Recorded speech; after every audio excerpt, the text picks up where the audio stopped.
Ramachari serial. ಜೈಲಿಂದ ಹೊರಡಲು ರಾಮಚಾರಿ ಸಿದ್ಧ. ಚಾರು ತಂದೆಗೆ ಗೊತ್ತಾಯಿತು ಸತ್ಯ. ರಾಮಚಾರಿಯನ್ನು ಜೈಲಿಂದ ಬಿಡಿಸಿಕೊಂಡು ಹೋಗಲು ಎಲ್ಲ ರೀತಿಯಲ್ಲಿ ಚಾರು ಸಿದ್ಧತೆ ನಡೆಸುತ್ತಿದ್ದಾಳೆ.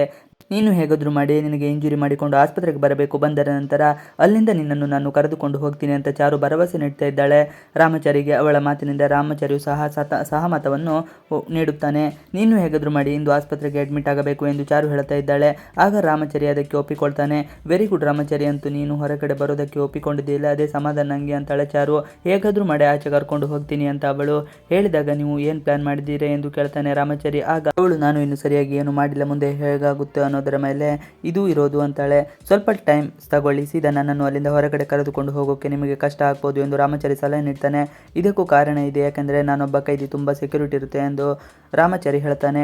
ಏನಾದರೂ ನೆಪ ಮಾಡಿಕೊಂಡು ಆಸ್ಪತ್ರೆಗೆ ಬರ್ತೀನಿ, ನೀನು ಚಿಂತೆ ಮಾಡಬೇಡ ಅಂತ ಚಾರು ಹೇಳ್ತಾಳೆ.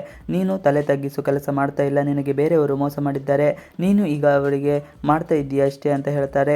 ರಾಮಚಾರಿ ಇಂದು ನಾನೇ ಪ್ರಯತ್ನ ಮಾಡ್ತೀನಿ ಅಂತ ಹೇಳ್ತಾನೆ. ಪ್ರಯತ್ನ ಪಡೋದೆಲ್ಲ ಮಾಡಬೇಕು ಎಂದು ಚಾರು ಹೇಳ್ತಾಳೆ. ಪ್ರಜ್ಞೆ ತಪ್ಪಿದ ಹಾಗೆ ಮಾಡಬೇಕು, ನೀನು ಯಾವುದೇ ಕಾರಣಕ್ಕೂ ಕಣ್ಣು ಬಿಡಬಾರದು ಎಂದು ಹೇಳುತ್ತಾಳೆ. ರಾಮಚಾರಿ ತಮ್ಮನ ಬಗ್ಗೆ ಮಾತನಾಡ್ತಾನೆ.